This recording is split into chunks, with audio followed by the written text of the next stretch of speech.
Hi there, students. This is Miss Sari, and I'm here to talk about Cyberbullying 101. What is cyberbullying? Does anyone know, or can you think of it inside your head? Let's talk about it.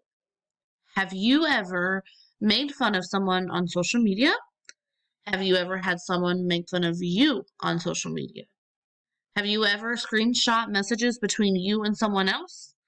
Have you had someone screenshot you messages of something that someone else has sent them? Have you ever had a group message leaving someone else intentionally out?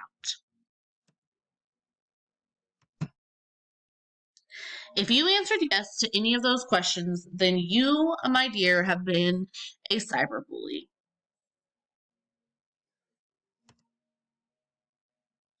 Cyberbullying is any type of harassing, threatening, demeaning, or embarrassing another person online. Cyberbullying is intentional and is most certainly done with malice, according to sources. However, even if it's not intentional, quote from a student, it can be considered cyberbullying when you are talking or threatening to harm someone else.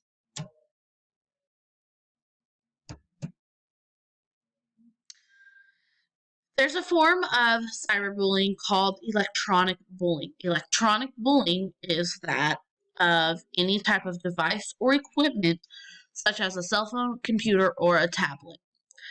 There's something else that they're considering cyberbullying, which is also called communication technology, and that is social media.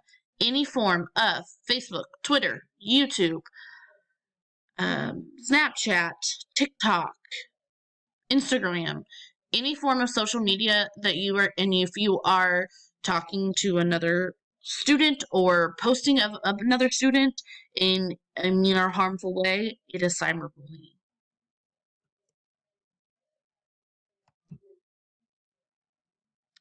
Cyberbullying can lead students to self harm or even suicide. We don't often think about that. So I want us to all stop and think. It is our job to stop it from happening. So we're turning this into an assignment, and I want to know what are ways that we can make this happen to stop cyberbullying. If you have questions, we'll talk more at the end of class.